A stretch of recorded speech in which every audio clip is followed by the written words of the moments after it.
All right, all right. Good afternoon, everyone. Welcome to the second episode in our Fireside for our episode number one. I'm here today with metaKnyts. I'll let you say hi. How you doing there? Good. Pretty good. Good afternoon, everyone. I'm excited to be on this fireside chat and ready to dive into it. Some exciting stuff. Absolutely. So yeah, on these firesides, what we do is basically walk you through what's the story of the next episode that's coming out, or the episode that's released at the moment. So this is actually quite momentous because it's the last of the pilot episodes. I know that kind of sounds a bit funny, but there being that there are only two, but it's very deliberate that there are very two. We have episode 0.0 and 0.1, and you got to pay attention to the numbers with metaKnyts. A lot of it is all about the numbers, but the pilots are very much about 0 and 1, and this is episode number 1. The first one being episode number 0. So we're really getting into the 0.1, 0.10, and there are a lot of Easter eggs buried in that, which we'll get through as we go through. But so without much ado, generally the way that we approach this is that we run you through our motion comic of the episode, and we kind of just chop it up and get into the detail of exactly what is going on in this one. So let me get started. I'm going to play this here. So, episode 0.1, as I say, is the follow-on from 1.0. Every episode starts with one of these quotes, and this is one that I actually was very fond of, and it's been a quote that I've used. Let me just go back there a second. And it's kind of been a bit of a guiding principle for me for many years about, it's basically about finding the wise person and following the wise person. And that's very much a theme of this particular episode about Deiji meeting Satoshi for the first time and really taking that leap of faith and, seeing that this is someone who's actually quite informed that he should follow. So, the story really kind of digs in there. So, of course, we pick up from where we left on episode 0.0 with Satoshi really going back to Digiterra. Remember, he met Deiji in episode 0.0, and Deiji thinks that he's A. But he realized there was something about Deiji that was familiar to him. So he goes back into Digiterra to try and understand exactly what that is. Let's turn this down a little bit. And so we see him going back into Digiterra here, and this is where we kind of get this first sense that there's this record of things captured in Digiterra. So he goes back, and you can see him going back to a particular point in time, and he's going through acquiring the replay matrices and rewinding, and then we start to see a playback of information that we have here that he's able to access about Deiji and Digiterra. And we can see that Deiji is involved with an organization called Glue, and we see this picture of Deiji with these weird-looking characters with the anonymous mask on again. But meanwhile, while Satoshi is doing this, the battle is going on back in Terra with Deiji against the Fang Merc soldiers. So, this is still going on, and we're still seeing these guys fighting against Deiji. We're seeing his raw talent on one hand, but also raw anger coming through. And this was a very important sort of set of scenes, because by the same token, we see Satoshi engaging with the Fangs in Digiterra. So on one hand, there's a fight going on in Terra with Deiji beating the Fang agents there, but we also see Satoshi having a different conversation with them in Digiterra while this fight is going on. So at this point, we start to get a sense of crypto time and how things move at a different pace in Digiterra. But then after this, Deiji defeats them all, and then we see him literally go to pick Satoshi up, and Satoshi says, "Hi, Deiji. Thank you. Are you okay?" And Deiji freaked out. How does this guy know his name? And he says that Satoshi tells him he's going to be he's quite an important person in the unfolding events, and Deji says, "You surely don't know me. No, I'm not no one. I don't matter. I used to think I did, but no, I'm no hero." And this is really important because this is a point where Deji is really at the lowest of himself, lowest in his self-esteem. And we see Satoshi really kind of recognizing something in him and telling him that, you are actually someone, and that, you matter, and that, that you came to my aid was great. And then we see essentially here, so I'll just pause it for a second. It's getting a little bit down the road. But yeah, then essentially Satoshi's aides arrive. This is the first time we sort of meet the cypherpunks. And they come to the scene and they get rid of, dispose of bodies that have been taken there. And this is when we realize that Satoshi is not just someone on his own, but he makes this call to Deji at this point and says, "Listen, this is the point where you have to decide: are you coming with me? I think there's a lot that I can show you. Allow me to introduce myself, but you're going to have to take a bit of a leap of faith." And Deji, on the other hand, is someone who's incredibly cynical at this point. And he doesn't believe that individuals can make changes, and he thinks it's even stupid to even try and attempt to. But by the same token, he feels compelled to follow Satoshi. I love this particular scene where Satoshi is giving Deji a hand up, and they basically agree to kind of go on this adventure with each other. And so now we go sort of in the back of the van. Deji's really has some peaceful time with Satoshi here. So this is really important in terms of getting to know a bit about who Satoshi is and what's driving him. So, at this, Deji's still concerned that he's law enforcement, that he's, chasing him for his failed hack attempt, and, that he's after him for some sort of, law and order related factor. And then Satoshi like, no, because, then he starts to bring Deji in. So this is a really critical first point where he gives Deji his glasses. And this is a way for Deji to start to see through his eyes, see this world, this digital world that he is familiar with, that he's never seen before. And now we really start to explore Satoshi's origin story. And, it's something we had a lot of fun with understanding Satoshi. So we see that back in 1999 here, in TT represents Terror Time. And we see that Satoshi was this star prodigy student, who many people didn't understand. His parents didn't understand him, his tutors didn't understand him. But, pay attention to the timings on these things as well, because we do this start to play our way through different sort of time frames. But we start to see that Satoshi was really involved in the Millennium Bug, that he and his best friend Aki are involved in working with banks and with financial institutions, helping them understand the Millennium Bug. We see that he's been involved in BitTorrent and a lot of these peer-to-peer innovations. A lot of them are hidden in the background.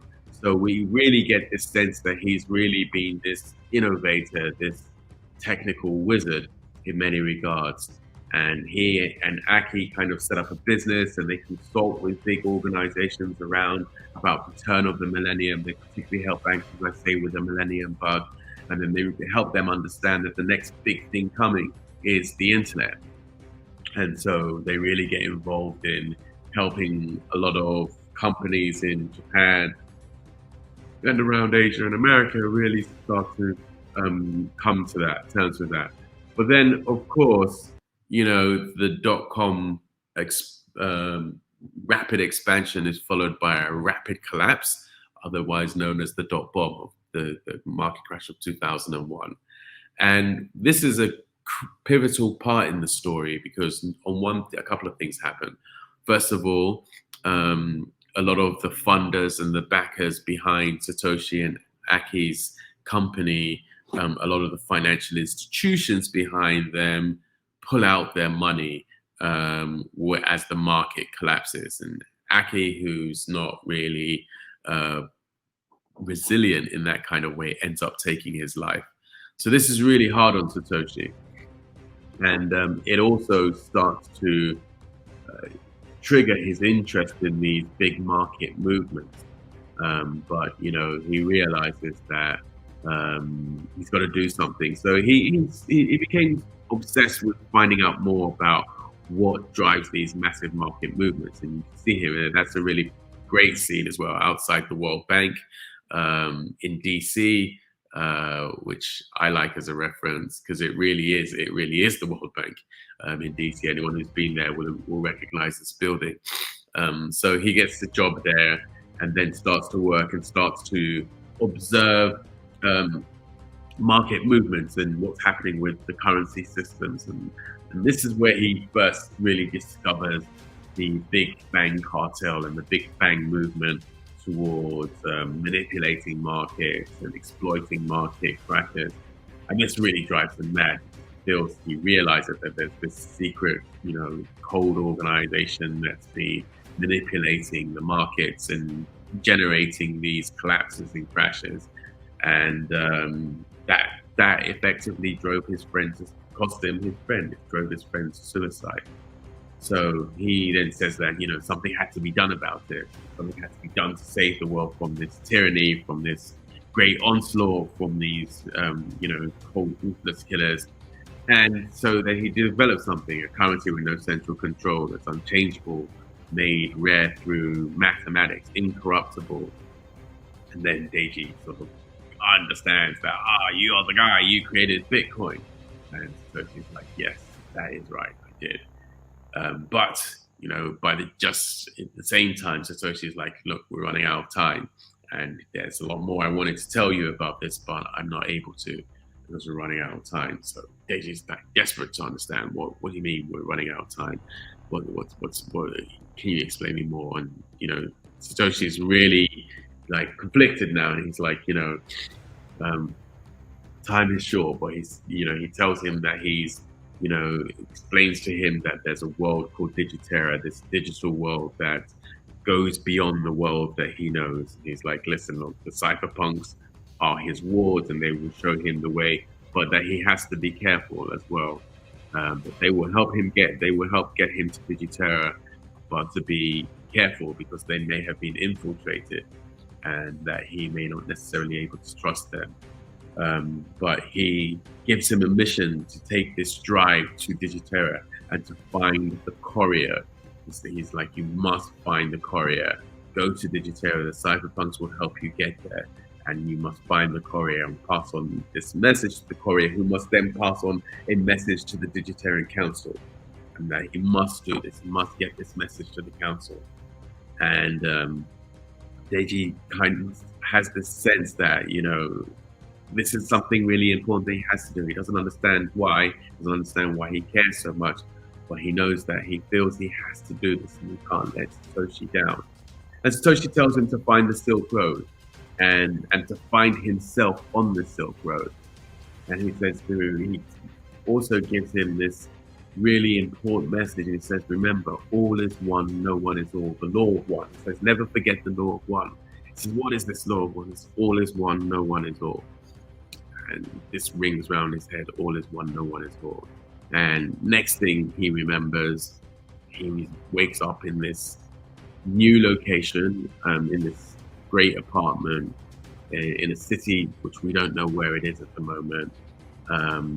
But he's got a screen there, and the last thing that he sees on the screen is the same advice that Satoshi gave him again, that all is one, no one is all.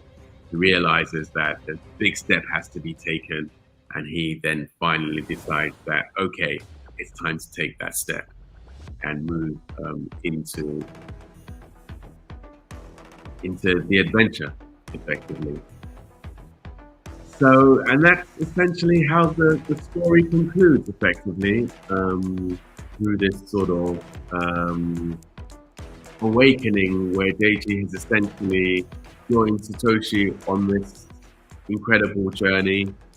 He's met Satoshi he's got experienced Digiterra, and now he's embarking on this incredible adventure and journey, having been tasked to do so by Satoshi to essentially um, to join the cypherpunk battle for that he doesn't even know exactly what the battle is for at this stage, but he does know that it's a really important battle, and that that he's got an important role to play in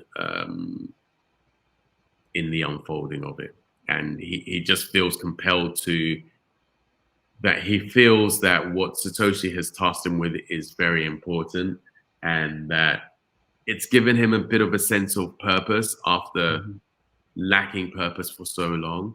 And so he just feels excited to really have that sort of sense of purpose and something to do again, which he hasn't had for a very long while. So amazing, amazing recap. One thing I want to say first off is the artwork is a great artwork. You were just showing the variant cover on there. Where did you get some of the inspiration for the design? I'm looking at the two characters there with the armor that they're wearing and just the color scheme. What inspired you for that look? Yeah, it's a great question. I mean, so inspiration came from a number of different means, and it was quite a lot of work to get to the character designs. Working with Comic Republic, when I first briefed the character Satoshi, I sort of said he's a bit of a digital wizard. So they came back with these sort of Aladdin wizard-looking characters, and that just didn't work at all. So I had to kind of start penning some myself, and looking at we were quite inspired by things like Assassin's Creed, by this idea of a hood and a cape was quite important, but also because of his Oriental origins, we leaned a lot into samurai outfits and ancient Japanese and Chinese martial outfits. So that gave a lot of inspiration for Satoshi's outfit. We wanted him to look a bit like a sort of digital samurai knight in many ways. And that drove it with, a lot of carbon orientated meshing in the cloaking and stuff like that. But it's one of the things that I personally have found really fascinating in this, going back and looking over episode 0.0 again, is just the artwork is very retro to me in many ways. It's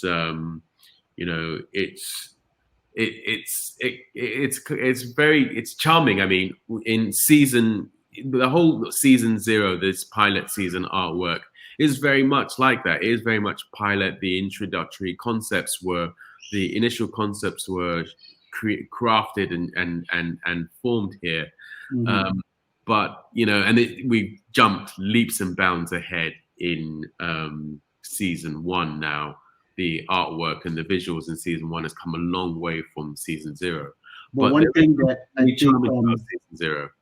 I think we need to say again for people who may not have watched some of your previous recordings about this project is that this that we're watching right here isn't something that's specially designed just for this recording. This, what you call the motion comic, is actually how the comic is viewed and experienced by the end user. This isn't an MP4 file or animation you had created specifically for this fireside chat.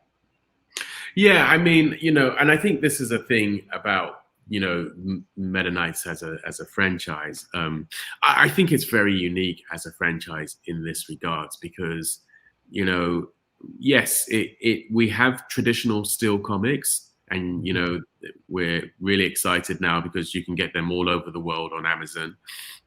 So in that sense, it's a classic comic franchise in terms of the format. But then we also have these motion comics, which are a uniquely digital format of comics themselves. You know, they can own motion comics only really make sense in the digital world, or and so yeah, we have these motion comics as a format as well, and eventually we'll probably do animations as well. So Hmm. and of course, we are, you know, anyone who's been following the project closely knows that we are also talking to studios around feature film, live action feature films.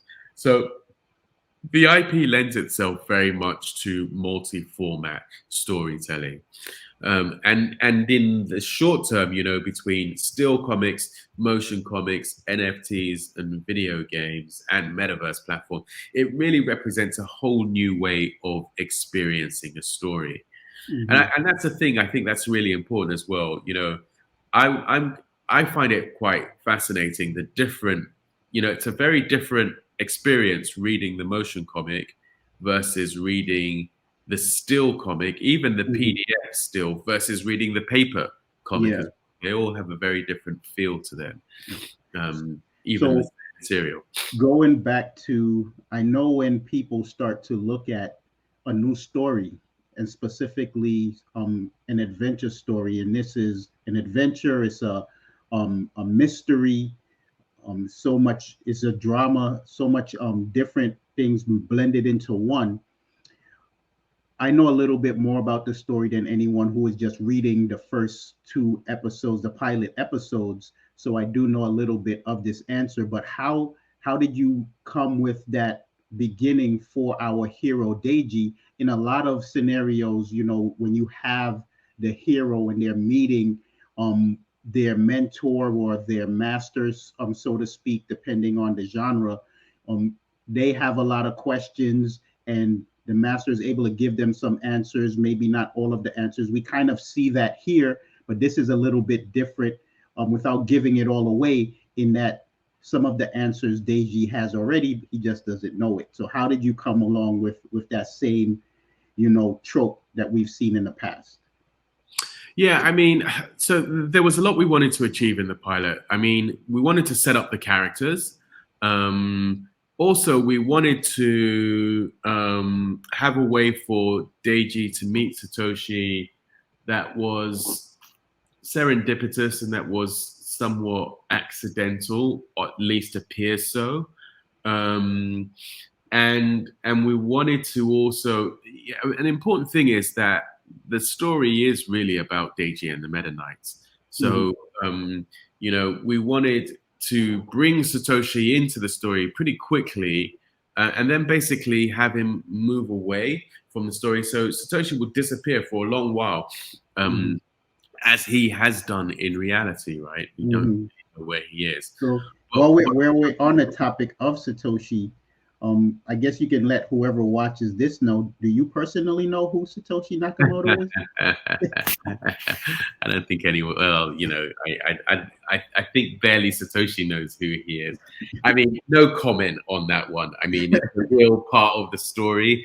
Um, Hmm. you know, we play a lot around with Satoshi's identity through the Hmm. story. But there is very much, you know, I think one of the things that Satoshi enabled us to do in these pilot episodes was establish the rules of Digiterra very quickly. Hmm. You know, that Hmm. was a really important part of his presence here in the outset to Hmm. really bring a way for us to quickly bring the audience into the world of Digiterra, you know, and to understand things like crypto time, understand that there's a different world, that you've got different powers, that you can do things in the digital world that reflect in the physical world, that it's a Hmm. place you actually go to, you know, and that there's a journey to get to Digiterra, Hmm. and that it overlays over Terra. Again, all of these things are very rapidly done through Satoshi in the pilot. So in designing this, how much um about technology will a reader have to know to be able to follow along? You don't have to know any of it, really. I mean, I think, Hmm. you know, most people are able to enjoy The Matrix, for example, without knowing a Hmm. great deal about technology. Uh, Hmm. Mr. Robot is the same, you know. Uh, Hmm. what was it I was watching? I've been watching a few cypherpunk things. So you don't have to know a lot about it. It will teach you. I mean, the more, if you have an interest in tech, like this section here, where we Mm-hmm. talk about what Bitcoin is, you'll be able to get more from it, or kind of understand some of those deeper, the meanings of these things, immutable, Mm-hmm. unchangeable, Mm-hmm. scarcity through math, that will mean more to you in a sense. But, Mm-hmm. I think the language makes sense to anyone who encounters it. And So that's and that's I think is a good point too about the story in itself, in that is dealing with cryptocurrency, is dealing with the technology, dealing with banking, and again, different stories. If you're a comic book collector, you've watched, maybe read some of your favorite comic books over different periods of time, you see how the themes are focused heavily on some of the things going on around the world, some of the things going on politically around the world, and I think that this will resonate with a lot of different people of different age groups, right? If you were around, if you were paying attention around the .com bubble, whether you were an adult living your life, or whether you were a young adult just starting to get into technology, you have different perspectives on how it all played out. But I think just about anyone, different generations, will be able to get something from this. yeah, absolutely. I mean, this is really all about, the why, and the, on an emotional level, as opposed to on Hmm. a technical level. So yes, it's a classic, good, bad, hero story in that sense. So you don't need to understand the domain to Hmm. understand its principles. They're pretty universal, Hmm. around good guys, bad guys, greed, control, freedom, liberation. These are human conditions, and the Meta Hmm. Knight story really is a human story. It's Hmm. really about the humanity, in the battle, Hmm. that lies. And that's why I particularly love this interplay between Satoshi and Deji. It's really about the human story between Satoshi and Deji that Hmm. is really kind of the anchoring here. The technology, that all comes, and it's all kind of in the backdrop, but it's Hmm. really about the feelings, the fears, the hopes and desires of the people, that is really the backbone of the story. So now that we have episode one, when can we expect the next one? Is because it's just getting started. We're all sitting on the edge of our seats. Yeah, I mean, so yes, this is really the end of the beginning, effectively, with the end with episode one out now. Next one is episode number two. Number two is like the first episode of season one, and in many ways, that's it. Really, that episode is perhaps really the official end of the beginning, because it really is. It's the Genesis block, and it really talks about. It talks about it shows the battle in digit. It shows what happened when Satoshi created Bitcoin, and it from the perspective of a battle within Digiterra.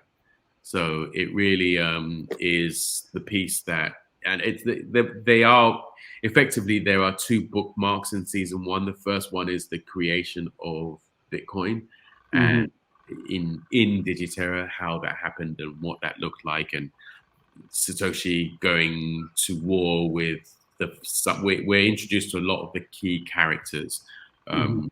um, on both the Fang side and on the Cypherpunk side and on the metaKnight side in season one. In fact, pretty much all the new characters are introduced in season one, and a lot of them are introduced in episode 1.0, or number two, where we meet the key cypherpunks that are closely aiding Satoshi, and we meet the key fangs, as well. So we really see the formation of Bitcoin in Digiterra from that perspective in episode 1.0, and that really sets up the whole stage for season one for So the. I know you answered this question in a previous recording, but I just wanted to, again, for those who may not have caught that, will episode one or will season one explain what Digiterra is, where it came from, who created it?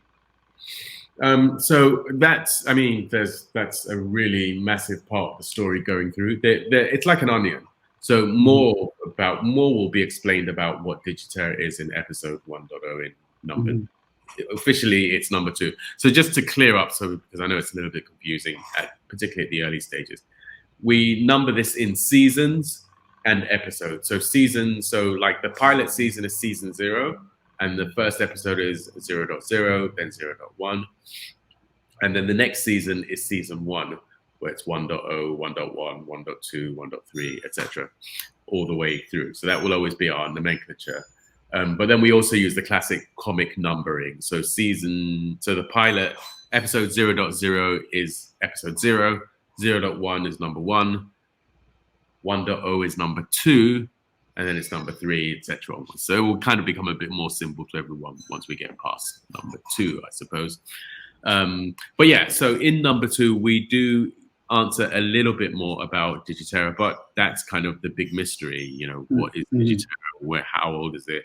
And that mystery will continue to unfold over the course of several seasons. mhm, But we do get a lot of information about what it is and where it comes. And we meet the Digitarian priesthood in season 1. So yes, in some senses, some of the questions that you have about Digiterra are answered in season 1 and in episode 1.0, number 2. Some of those questions are answered, but I think you'll find that you'll have many more questions after those ones are answered. Definitely, definitely. I can't wait. I can't wait to see what the community thinks about it. I can't wait to share the questions and have those conversations. Just reignites the old comic book collector in me. So looking forward to it. Yeah, I'm looking forward to getting everyone's feedback as well. So yeah, so it's out now. You can get it on Amazon. You can get it on metaKnyts. Go to metaKnyts.com, and that will take you to, if you go to the night book section, you'll be able to find it there and link to the Amazon site where you can get it directly. And you'll also be able to get it as NFT soon. So we've only been issuing those out as airdrops at the moment, but in the next few weeks we'll make them available to buy as NFTs as well in the motion comic format, where you can buy the stills on Amazon now. So do get it and do give us your feedback, and we look forward to seeing you on the next episode, where we cover this in more detail and give you the next glimpse into the next episode number 2, episode 1.0, number 2. So thanks for joining us, and we'll see you soon. All right, thank you. Bye.